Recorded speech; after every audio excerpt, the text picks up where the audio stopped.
Eli Mardock in the house. I'm Jackie Selby. Welcome to our show, Retirement Compass Radio Show. How are you doing, Eli? Oh, very well. How are you today? I'm great. It's great to see you. You too. Yeah, it's been a month. So it's been a minute. Yeah, absolutely. So excited to be here. It seems like there's an advisor rotation that is going on here. There is, yeah. It's kind of cool. There's a rotating cast of different personalities and styles. That's always a good thing. So I think so too. It's fun. I haven't seen Tim for a long time though. I haven't either. I think, if memory serves me correctly, Tim is in Missouri with family doing some stuff. So oh well, good for him. Maybe a vacation of sorts. Yeah, I think so. Something like that. So. A baby moon. Yeah. Woo! Yeah. That's exciting news. So. The news is out. Yeah. The Kulhonics are going to have 4 daughters. No, maybe it's the son they're waiting for. I don't know. Could be. I don't know. I don't know what my money's on. Could be 4 out of 4, but who knows? Oh, we might as well start taking bets. Yeah. You know, if it's another daughter, they're well set for clothes and everything else. So that's true, but it'll be fun to play football with somebody. Yeah, true. I was thinking we could talk about social media. Boy, the kids, I wonder, the youngest ones in your family and in Tim's family and Jeff's family, I wonder even what's next after social media as far as information delivery systems are concerned, because, when I was a little kid, it was TV, radio. Radio was king. I'm glad people still listen to the radio, thank goodness, to hear our show. But what's going to be in the future, even past? Have you ever thought about that? Yeah, I mean, social media has been interesting. I've kind of been... I guess personally I'm not on it, but when I was younger, I certainly was. And I think the way everything is sort of in these like 6-second tidbits, it's strange. Like I'll watch my daughter get on TikTok or other things like that. And I don't know. It's it's different. That's for sure. Yeah. Yeah. The whole doom scrolling situation is interesting. Exactly. Yeah. I'm not on TikTok. I'm on the gram, though. I sure like my Instagram.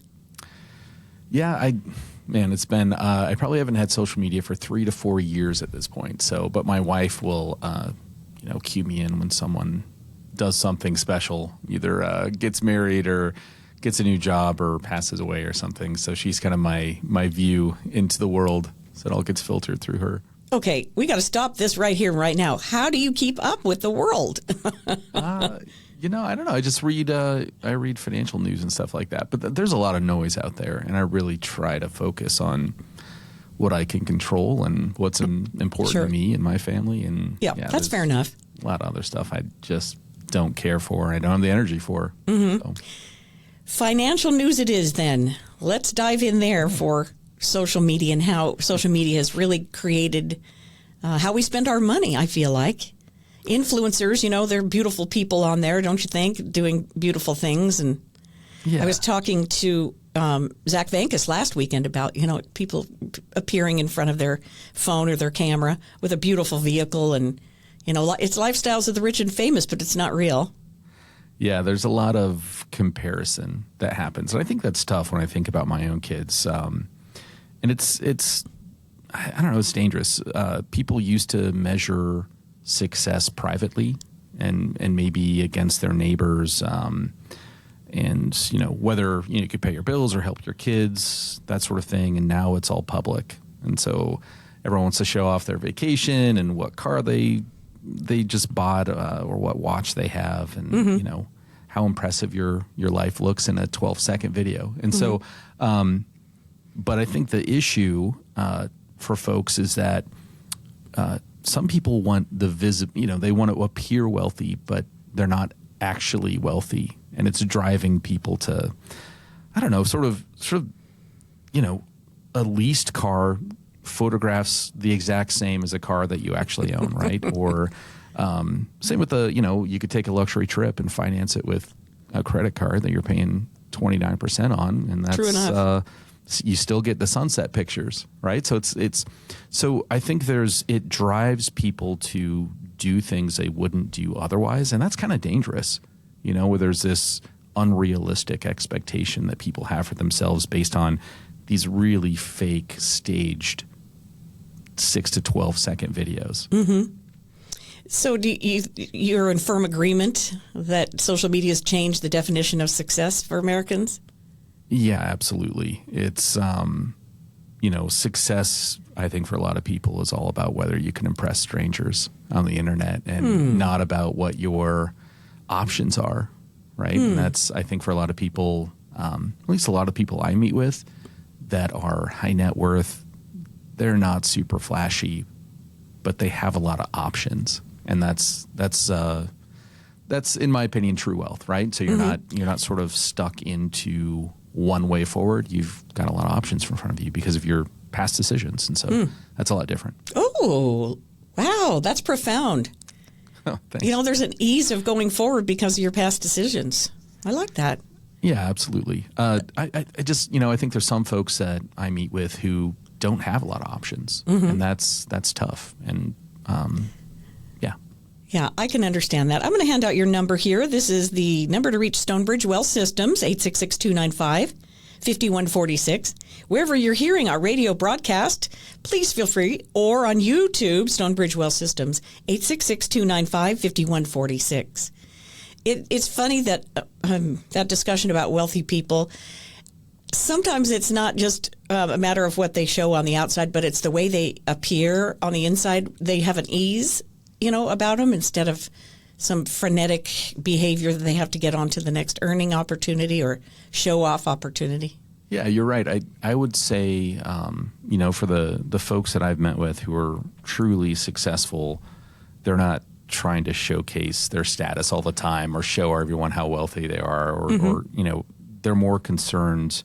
I guess they're not always trying to signal it, but they're more about creating options for themselves and creating margin and having cash reserves. They have low to no debt, usually no debt.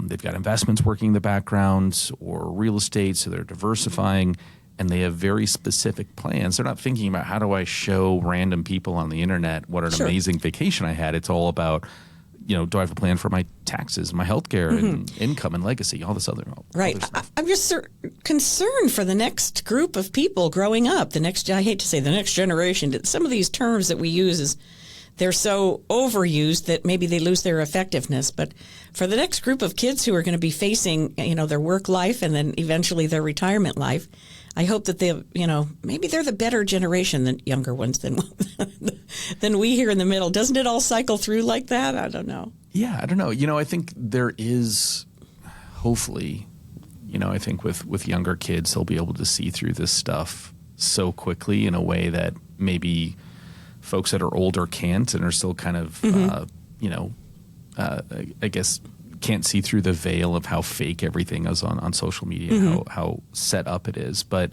I think there's for a lot of folks, hopefully they learn that true wealth doesn't, it's not something that comes with impressing someone that you don't know, but it really, it's discipline and patience and, probably a membership to something like Sam's Club or Costco. It's not anything glamorous, but it's making sure that you're protecting what you've earned.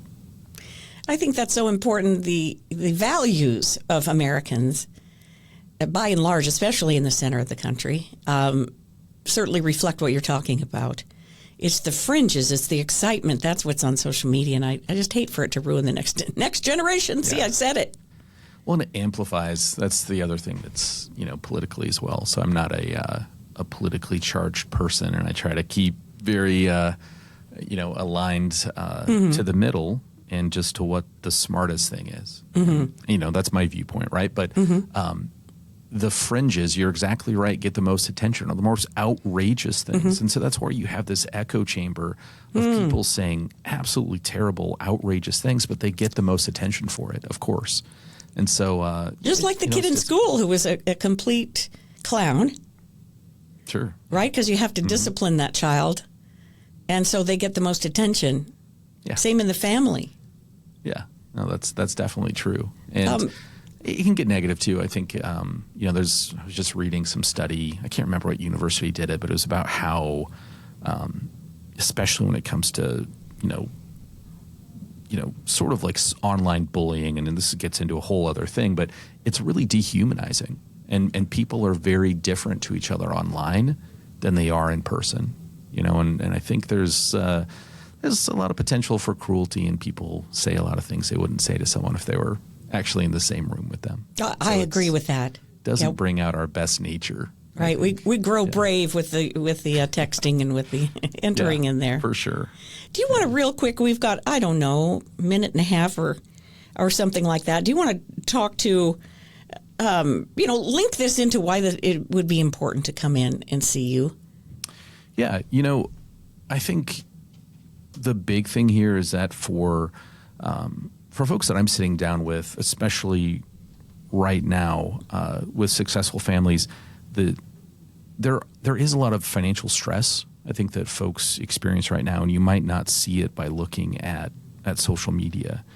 But I think a lot of folks think that, well, gosh, if I'm feeling financial stress, the whole problem is just more income, right? I've heard Dave Ramsey say this, you've got an income problem, right? And sometimes that can be solved here, but oftentimes as income rises, your lifestyle is going to expand right along with it, right? And so you have more money, so you have a bigger house, you take more cars, bigger vacations, more cars, and social media also drives you into wanting to do these things, right? You get more subscriptions, you've got more flexibility, more convenience, more expectations, stuff like that. And so I'm not saying you shouldn't enjoy your money, but the problem is when each increase becomes a permanent increase in spending, and it's almost like a treadmill, right? So you're never actually able to catch up. It just, you keep going faster and faster, but you're still always behind. And so I do think it's really important to look at your situation broadly, not through one lens. And oftentimes I find folks who, they'll look at something through an investment lens. Well, I need to be in the market, but then at the same time, they've got $50,000 in credit card debt that's, earning, it's being 30% interest rate, right? And so there's everything needs to be looked at holistically through different lenses, and that's what I encourage folks to do. Is not just look at stuff, from one area, but really to put everything together and have clarity on every aspect of your financial life, and that's I think how you really move forward. 866-295-5146. Get in to see the team at Stonebridge Wealth Systems. 866-295-5146. Is your retirement being eaten up by financial termites like hidden fees, inflation, and avoidable taxes? Call today for a complimentary financial review so we can help you root out these retirement killers.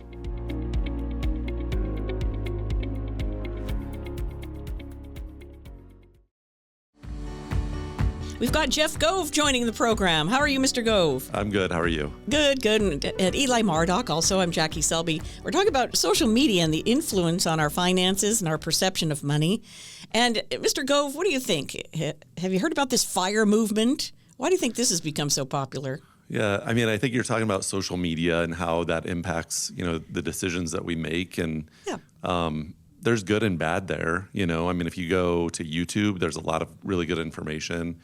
If you need to learn how to change the oil in your car, you can do that on YouTube. You want to build something, you can figure that out on YouTube. If you want to develop a retirement plan, I guess you could start with YouTube, but there's a lot on the line when you're looking at that. With that being said, you should go follow our YouTube channel, Stonebridge Wealth Systems. On there, we have these shows, so you can learn all the financial topics that we talk about here. But there is a lot of really good information on YouTube and on social media, but you do have to be really careful what that source is. I follow Husker football a lot, and lately on Facebook specifically, there's all these articles that are totally bogus. It's terrible information. It's like Matt Rule kicked so-and-so off the football team for doing this. And it's totally fake. Oh. If that's where you're getting your information, you're going to be very disappointed and probably not have a very good plan for your retirement. So you got to be careful what sources you're looking at.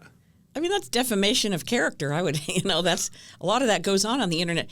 What do you think, Eli? Is there room for possibly some, oversight of financial information online? Don't you think that Dave Ramsey should say, I'm not licensed, but here's some advice anyway? Yeah, I mean, that's tough. I think you get into some legally questionable things anytime you're trying to curb free speech online. But I know. I think it's sort of buyer beware, for lack of a better term. You have to be intentional about who you follow and what information sources you're using, right? I mean, if you're, I don't know, getting financial advice from a guy who yells at the camera and has a mullet, it might not be the best source. I mean, and I'm not calling anyone out. I don't know if there is somebody like that. Maybe there is. But like I said, I don't really get on social media or anything like that. But I do have clients come to me with something about some guy who's, walking down the street talking about some investment in oil that is getting him 20% per quarter. And honestly, if that stuff really existed, everyone would be in it. So there's just, and there's oftentimes a lot of information left out. So just, again, take everything with a grain of salt. Mm-hmm. I think most people know that, but some don't. Sit down with a real team, and you can book yourself right into the calendar and at a time that suits you and your family. 866-295-5146. Call Stonebridge Wealth Systems, 866-295-5146. And again, a lot of good information on the Stonebridge Wealth Systems YouTube channel. You just go to YouTube and then type in Stonebridge Wealth Systems, and you'll see a banner across the screen, and then you'll see some videos populate. But to get all the full story, you actually click on the banner that says Stonebridge Wealth Systems, and then you'll be right onto the page. And then if you would please like the page, and you'll get lots of good information, including the TV show is up there, Mr. Gove, right? Yeah, you can catch all that stuff on there. Mm-hmm. The other thing I want to touch on was, that FIRE concept. Yes, please. Just reading notes here: financial independence and retire early. That's the objective for a lot of people. I want to retire when I'm 50 or when I'm 55, and that's a good goal. But no matter where you get your information from, the fundamentals are the same. It's about getting money in the market, getting money in your investments. If that investment Eli was talking about, that oil investment that's going to give you're going to make 100% per year on this investment, which it doesn't exist. But if you only put $100 in that investment, you made 100%. So now you have $200. So what it makes doesn't matter as much if you don't have the money in there to grow. So in the early years, in all of the years, it's all about getting money in your accounts. I met with a client yesterday that's she's in her early 30s, recently married, and wants to retire at 55. And that's exactly what we talked about. She's done a good job saving. She's actually a Dave Ramsey follower. She has a budget. She's doing a lot of really, really good things. But it's not about the return on her investment. It does matter. But what matters more is getting money in those investments so that it has a chance to grow.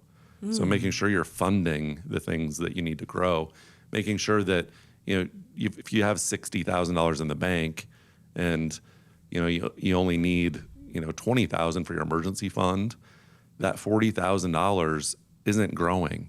It's in a high yield savings. Well, what we know about high yield savings today is that's about 1%, right? That's our high yield savings. So getting that in a position where it can grow so that in the future, if you want to retire at 55, you're going to be able to do that or have a chance at being able to do that because you're getting your money in the right places. Mm-hmm.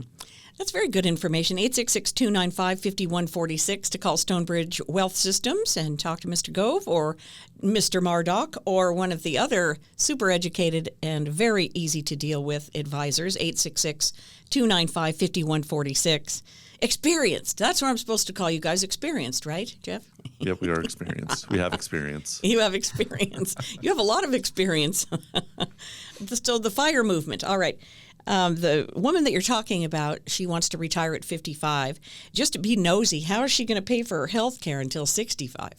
Yeah, it's a good question. But the thing is healthcare even going to look the same as it does today? Right. In 20 years. Yes. Who knows? There's probably going to be something that's different. But, having a plan for that, for someone like that, we're also planning on not getting Social Security. So that makes funding those accounts even more important because to get the income that she desires to have, she needs to have about $2 million saved today. So they make good money. She's going to have to put a lot of money away over the next 20 to 30 years to get to where she wants to be. And Eli, what do you think about these extreme saving habits, like the FIRE concept, or anyone who's going to undergo an extreme amount of years where they, in essence, live in deprivation almost, just so that they can retire? I mean, this is an unbalanced lifestyle, I feel like. What do you think about that? Yeah, it kind of reminds me of, people do these sort of extreme workouts. Or diets. It used to be like P90X and things like that. And the failure rate is extreme. Maybe 10 to 15% actually are able to stick with it and complete the program. And I think this is really similar. I think it comes from, like, the idea behind it works. It's all about control and taking control of your financial life and giving yourself options. And that's really important.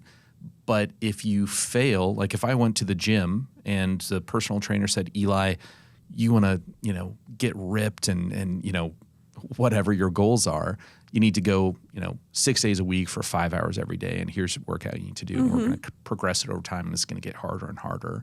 The chances are I'm going to fail. And then I'm sort of back right where I started from. So the changes you have to make, I'm a big believer in 1% better every day. I look at that in my own personal life, and I think you can do that financially as well, where you start to make intentional decisions and change small habits, because it's just like a diet, like you said. It's more about lifestyle over time than it is about really extreme changes that you make all of a sudden. Isn't that the truth? I've done those diets, the type of diet plan that you see in a strip mall and or strip plaza. And you lose all the weight. And one of these things, I won't name it, but I was doing it and then talking about it on the radio station. And I got to the end, my goal weight, and I said, well, now what? And the lady goes, well, you're going to be eating at 1,100 calories a day for the rest of your life. I'm like, well, what are you talking about? That's insane. Yeah. That I would look like Demi Moore on the whatever. She was at the gala or something. They were showing poor actress Demi Moore and how skinny her arms were. Of course, the big rage now is Ozempic, and I don't know how that's sustainable either, because that's so extreme. I guess my point is. Are you guys familiar with Atomic Habits? Have you heard of that book? Yeah, absolutely. It's really good. Alyssa, my wife, and I just went through it, and it talks about kind of what Eli was talking about, taking those just small steps. So he talked about wanting to go to the gym. So when he got home from work, his goal was, or his action item was, to put on his workout clothes. And then, well, I'm already dressed, so I'm going to go do my workout. And for financial planning, that could be, I need to save for retirement, so I need to set up my 401k at work. So they're just taking it out of my paycheck, and I'm at least getting the match. And then a lot of 401ks have the auto increase. So I'm going to have it automatically increase 2% a year. If you do that, so your contribution goes up every year, if you do that, you're not going to notice the difference. You're not going to notice a 1 or 2% difference on your month to month. That's but excellent. You will notice that over time as your accounts grow and grow and grow. So I think automating anything makes it easier. Taking that simple step of, I'm going to have my Roth contribution, instead of me writing a check, I'm going to have that auto deducted from my bank account. So then I know it's going every month. That's very powerful. So the book is Atomic Habits. Atomic Habits. I don't remember the author's name. Eli, do you? Yeah, James Clear. Yeah, it's really good. Is a good starting point is to have a budget. How do you both feel about a budget? Seems like Jeff, if you don't have one. When I say budget in a meeting, I get eye rolls. So I try to avoid it. But it's more about cash flow. And oftentimes I'll meet with folks who, if they're very successful, they don't really have a budget because they just had good habits. And that comes right back to the very start of our conversation. They don't have to make extreme changes or try to change anything. But if you're someone that maybe doesn't have the best habits, a budget can be helpful. But again, you want to, before you start trying to, is not going to Starbucks going to make you rich? Probably not. So you have to think about what the most intentional things you can do, or the things that move you forward the most. And a lot of that is exactly what Jeff said. And it's saving first before you have the chance to spend it. And that's an easy easy thing you can do to automate, right? And then your lifestyle, of course, has to adjust to what you actually have for cash flow. But I also think it's important, it's so easy these days with apps and everything to track what your cash flow is, what your subscriptions are, everything like that. Just be reasonable with it, right? If you set how much, here's what's coming in, here's what's going out, here's what's fixed, here's what's flexible, and understanding that is a great place to start. 866-295-5146 to call Stonebridge Well Systems, 866-295-5146. Talk about the reasonable things. As Americans, we strive for better. From a better house to a better career to a better life for our children and grandchildren. Better has become the American way. When it comes to your retirement, what does better mean to you? Does it mean more income, a flexible lifestyle, better solutions? A better retirement begins with a financial plan. To get your complimentary written financial plan, call the number you see here. You only retire once. This is your opportunity to plan for better.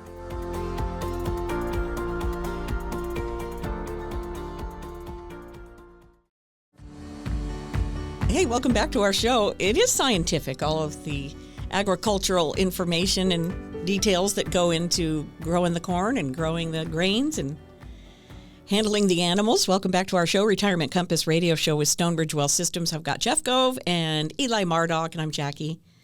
I don't even know what I would say except for when do we harvest this corn? That's not till July, is it, Jeff?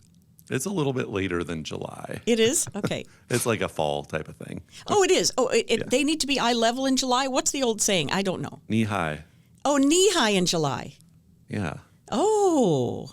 Farmers, if I'm wrong, don't hate me for that. But call if that's what my mom always said. And oh, well, she there was you go. raised on a farm. So okay. If it's wrong, blame my mom. All right. 866-295-5146. You can call in and holler at Jeff if you want. 866-295-5146. Why don't you talk to me about our farmers retiring? Because there's still so many who want to retire, Mr. Gove. Yeah. In 2026, 2027, 2028. Maybe they just don't even know where to start with getting that plan together, possibly. Yeah, and for our farmers, it's more important now probably than ever. Maybe not ever, but in a long time for them to plan because, crop prices haven't been as good. We've had a lot of inflation, so their inputs, are still going up while their income is going down. The other part of that is, if your plan is to retire and then rent your ground out, the land prices have appreciated so much that a farmer that's renting ground, they're not able to pay you, a reasonable rate of return on your farm ground when they're renting it. So you're looking at a 1% to 2% net yield on your farm ground. So, just having it, making sure you have a plan for that you have cash, you have other things set aside for your retirement besides just renting out the farm ground. Because, whether a lot of farmers I know, they don't ever want to retire. They're going to work forever. But the day could come where you can't work anymore. So, you got to have a plan for that, making sure that, you can sustain yourself. I met with a guy, it's been a couple months ago, that has a couple of farms and one is totally paid off and one he still owes some money on, and the land payments and a loan are kind of eating him up, and the banks are getting more difficult to work with, when the crop prices haven't been as good. So when you've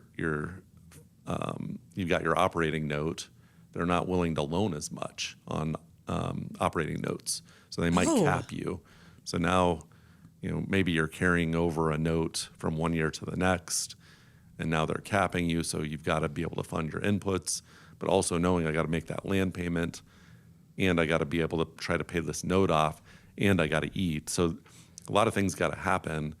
For this farmer, the easy solution, from my eyes, it's different for him, would be to sell the ground that he has the debt on. If he did that, he's out of debt, he pays off his operating note, and he's operating from a much better position than, where the bank is saying we're capping you, just a farm for the next year could be really, really difficult. So having a plan, that's something that I enjoy, problem solving, Great. looking at being another set of eyes, I guess, to look over the plan and see, are there other things that you could do to improve your situation, especially in a tough economy from a farm perspective. Use this number to reach out, 866-295-5146, 866-295-5146 on Retirement Compass Radio Show with Stonebridge Wealth Systems.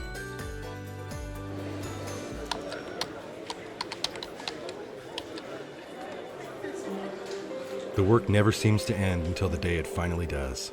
After nearly a lifetime on the job, you should be rewarded for all the time you spent working. Whether that's crossing off items on your bucket list, learning a new passion, or rekindling the love of an old one. After all, life isn't over when you stop working. It's the start of an all-new chapter, the one where you're the writer and you get to choose how your story will go. A way to achieve that is by having a clear financial plan to sustain your golden years. The biggest fear most retirees have is if they'll have enough money to maintain the lifestyle they've always enjoyed. Having a plan to help protect you against the curveballs life often throws will help to maintain your lifestyle. Call today to get your free written financial plan so you may live every day to the fullest and enjoy the retirement of your dreams.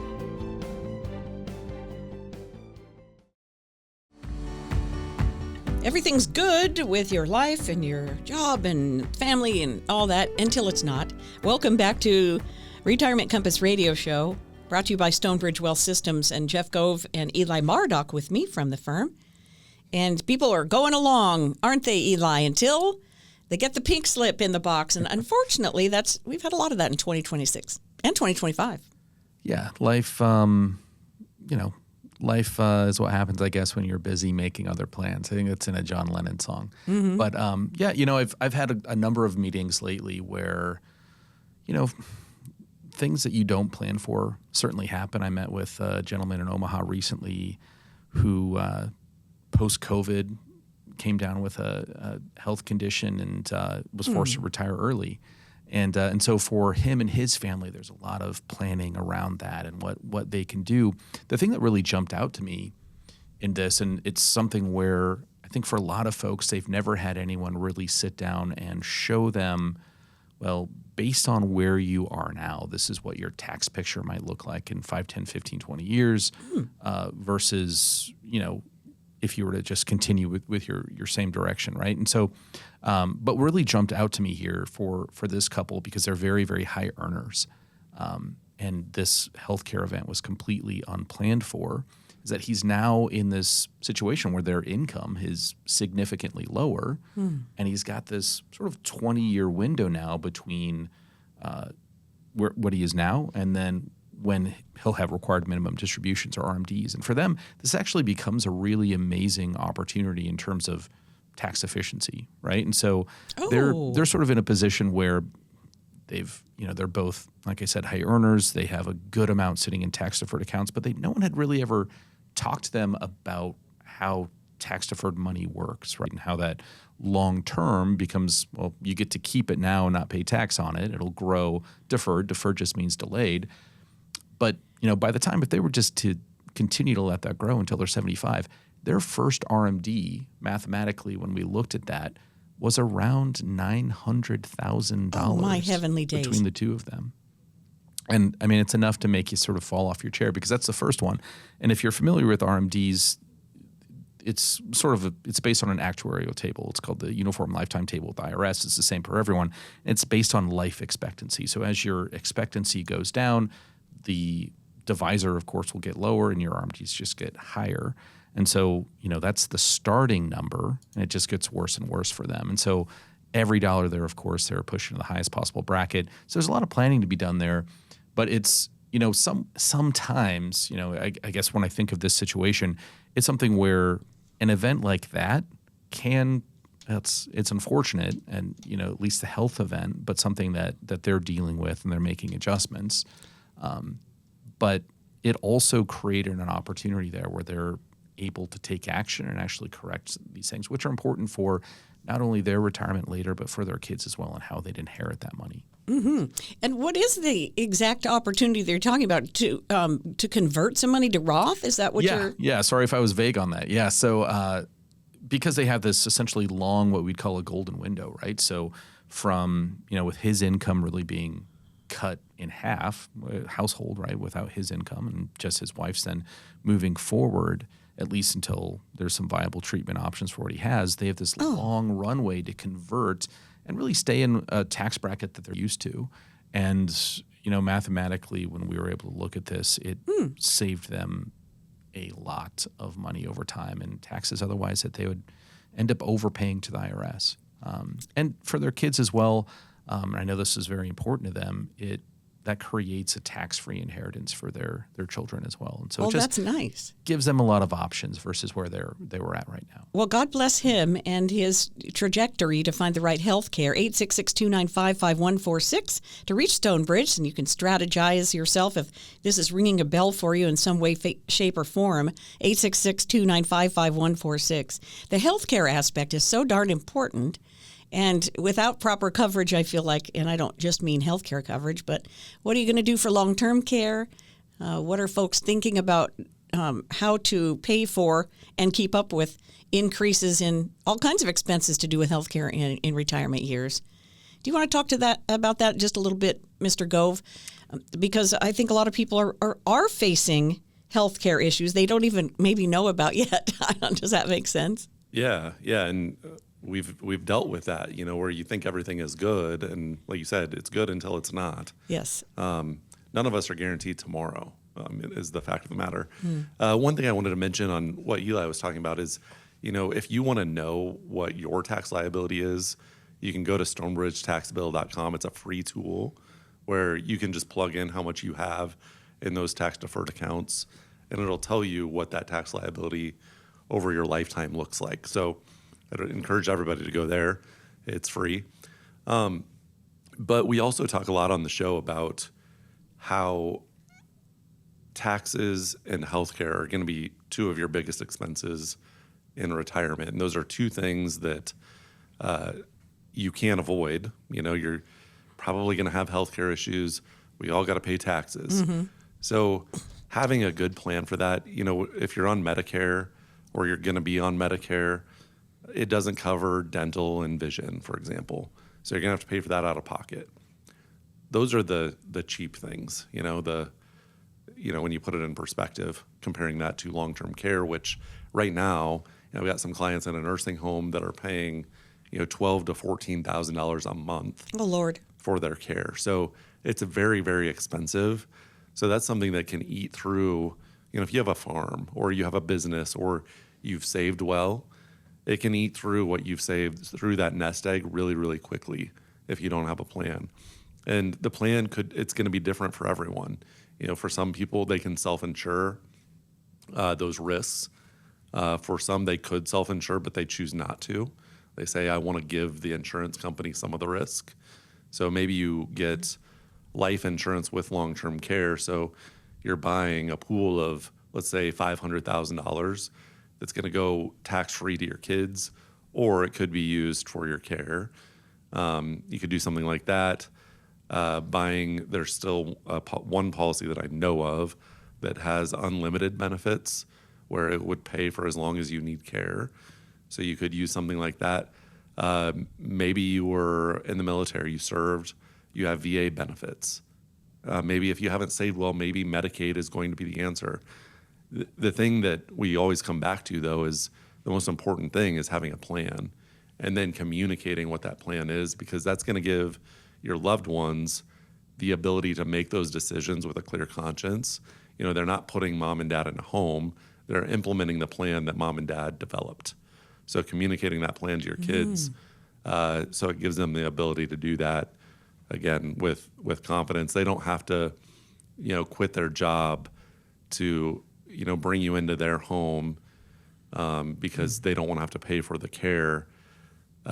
You have a plan that's already developed, and this is what you want to happen. So I think that's really important too. Oh, for sure. Let's get the plan together. Swing a phone call over to Stonebridge, 866-295-5146, 866-295-5146. And you can land on the calendar of one of the experienced advisors. I was thinking even to pay for increased costs with your Medicare plan. So I know that you talk about income, and that's one of maybe it's the North Star of your retirement compass. But how's that income, Eli, going to pay for my increased costs? Because Medicare goes up. Everything goes up. Yeah, absolutely. It just, like Jeff said, it really starts with planning. So one of the first things we look at, and you can't just look at income through that lens alone. So everything, you pull one string and three other things move. And so oftentimes when we look at what are large expenses in retirement, whether that's going to be healthcare or taxes or some other things that come up, it starts with income planning, of course. We want to make sure that we're not essentially spending more than what we should, essentially. And we also want to look at how many stable sources of income we have. Stable sources of income.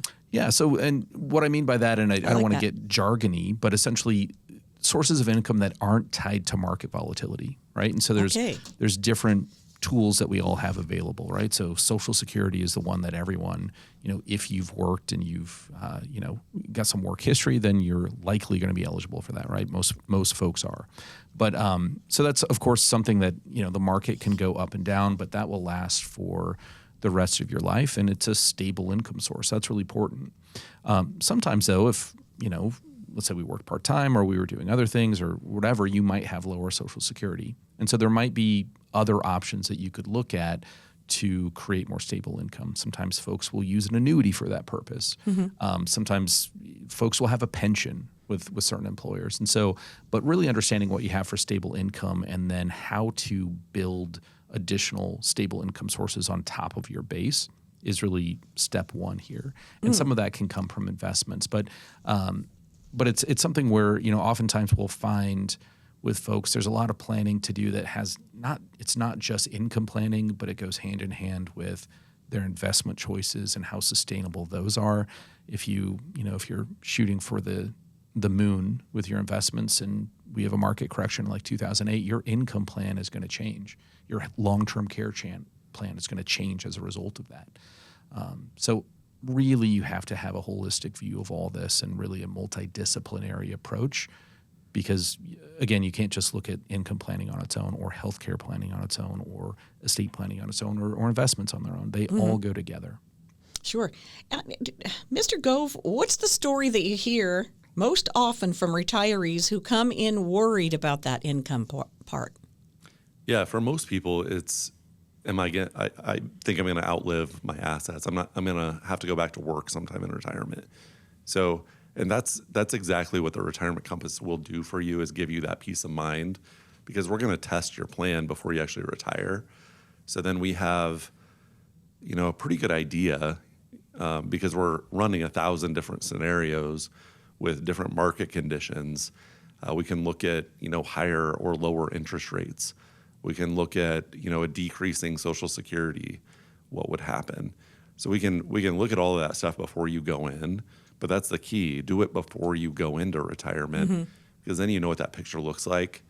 The other thing, kind of off of what Eli was saying, is when you're looking at the income plan, all of these plans, they work hand in hand. So, if you're listening to our show, we talk about Roth conversions a lot. But if you're at home and you say that's a good idea, I'm going to do Roth conversions, you have to know the tax impact and how that could affect your Medicare, how it could affect your income taxes, because, or your income plan, your Social Security more becomes taxable, potentially. You could lose deductions. Some of these new deductions that came from the One Big Beautiful Bill Act, it's a cliff. Like if you cross the line, some of them, every dollar over the line, you lose 6% of the benefit. So that benefit goes away really quickly. So don't just sit at home to say, I'm going to convert a random amount. There has to be a plan behind it. I don't know how much time we have, but met with a guy in Omaha a couple years ago, and he had about $3 million in his IRA. And we talked about Roth conversions, and he said, yep, I'm already doing that. Well, he was doing $10,000 a year. $10,000 on $3 million. It's going to take you a while. That's not moving the needle. When we ran the analysis, he should have been doing about $100,000 a year in Roth conversion. So we got that updated, and it's fixed. But he didn't have a plan. It was just, his advisor said, "Well, let's just do 10,000," and it's not helping you. That was almost pointless.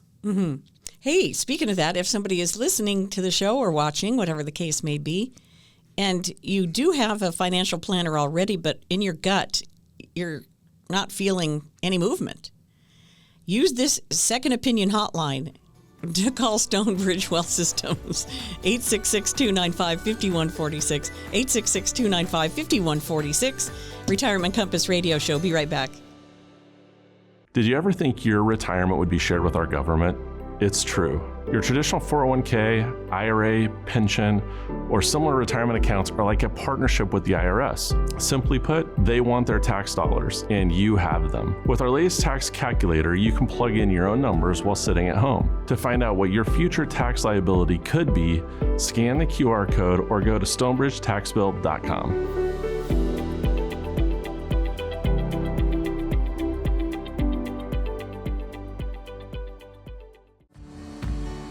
StonebridgeTaxBill.com is also a really good landing page if you'd like to connect with Stonebridge Wealth Systems. And we have some scenarios to go through, but real quick, what happens when you land on StonebridgeTaxBill.com, Mr. Mardock? Well, when you land on that website, you can actually enter your information, how much you have in tax-deferred accounts, and it will show you your lifetime tax bill, which is a pretty cool thing to see. A lot of folks think about, if you win at taxes, it's how much should I save this year? To quote Jeff Levine, it's more about your lifetime tax bill. And so you might win this year, but pay a lot more later. And so this will actually show you the difference here and what your lifetime tax bill might look like. Lifetime tax Great bill. insight. You mean on the money that you've saved in those tax-deferred accounts? Yes, on the tax-deferred accounts, yep. All right, we got a few scenarios for either one of you who wants to dive into this. Retirement questions do come up, and we hear things, and so I've grabbed them and collated some scenarios. If someone has delayed retirement until 70 to maximize Social Security, Mr. Gove, but now they're worried because they spent their healthiest years sitting in a Zoom meeting instead of enjoying life. So financially it worked out, but emotionally they're not so sure. So how do you help people balance this?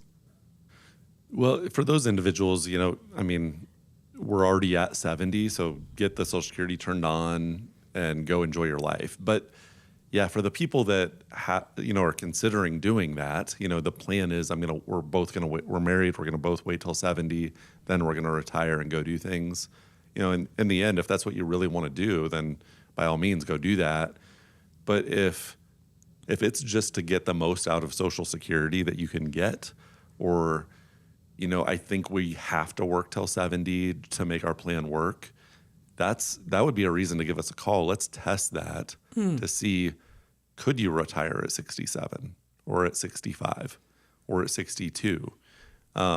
We can test that all out and see what makes the most sense. That doesn't necessarily mean when you retire, you draw your Social Security. It could be one wait till 70, or one draw at 62, the other draw at 67. A lot of different combinations, but the most important part of that is getting you to be able to retire the way that you want to. Social Security is just a tool that helps us do that. I want you to draw as early as possible, as long as your plan works, because I'm not making that phone call to tell you, you're going to have to go back to work. So let's test it. We'll be honest with you. Yeah, for some, it makes sense to wait till 70. But you're right. From a health perspective, 70 is not old. You still have a lot of life left in you. But at the end of the day, like I said earlier, none of us are guaranteed tomorrow. Something could happen tomorrow where you get hurt or you get sick. So consider that when you're developing your plan, that maybe it's not fully retired. Maybe it's I work part-time, but I can go do the things that I want to do. I want to check off those bucket list items. My friend George, I've brought this up before, but it bears repeating, in my opinion. He waited till 70 So his wife, who is 8 years younger, when he passes, she will have the higher Social Security. And she had retired at 65. So anyway, they're still going and playing. They're bowling all over the United States. They go in the truck and they stay and they bowl and they have a great time and meet friends all over. Yeah, and I think that's just so fun. One other thing, like I've had people where we look at their plan, and if they retire at 65, they're waiting to 65 so they get Medicare, so they don't have to pay, outrageous for major medical with really high deductibles. They wait till 65, and let's say there's people that live on like $3,000 a month. If they draw their Social Security at 65, their Social Security could be $4,000 a month. Yet some people still want to wait till 70. So in that situation, it's like, what? Okay, so you already have, if you draw today, you have $1,000 more a month than what you need.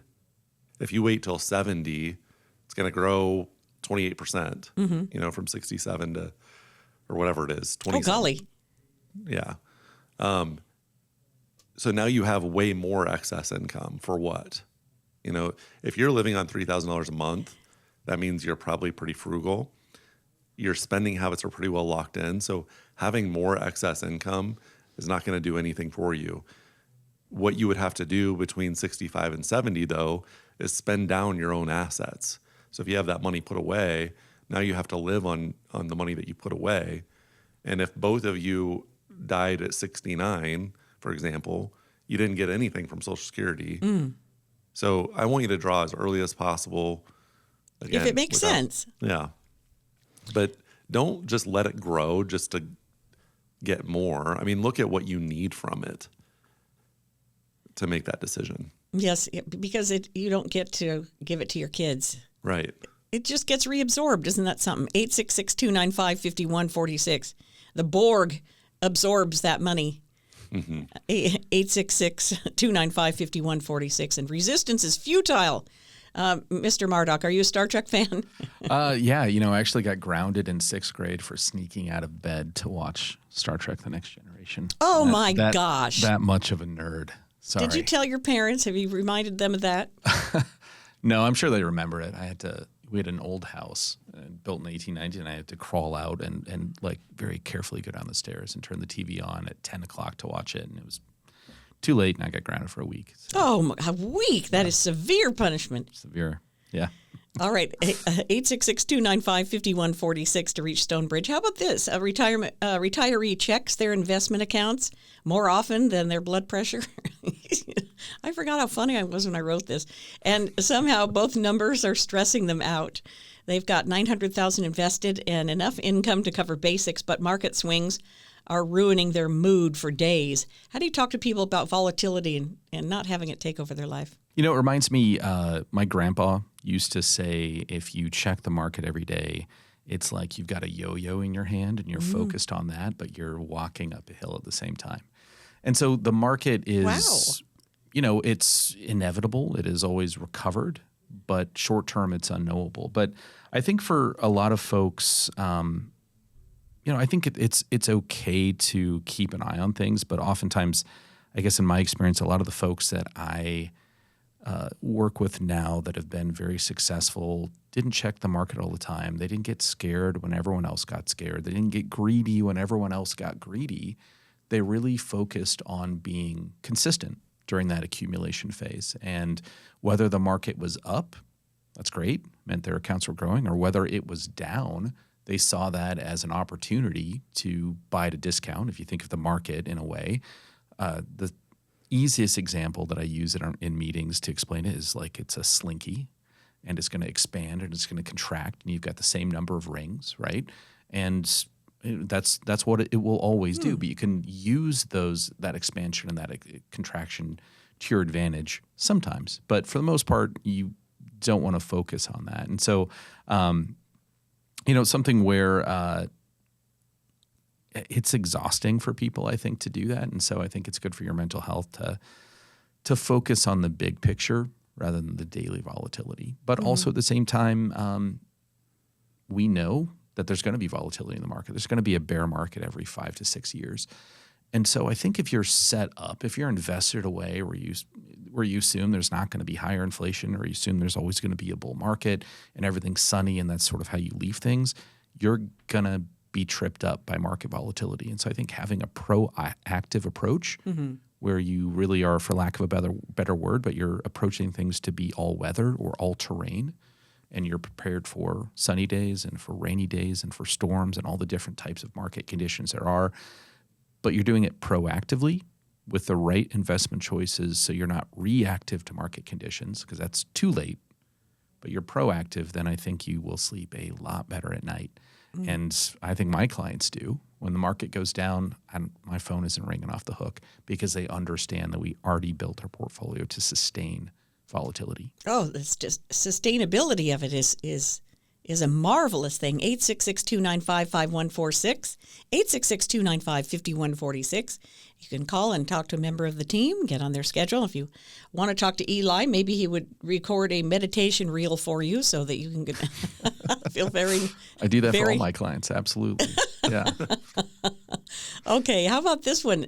Mr. Gove, somebody wants to downsize, but after all the fees, realtor fees, moving costs, and realizing that downsizing homes can still cost them $500,000 or whatever it is, they're wondering if staying put is smarter. So how do you talk to retirees about staying put?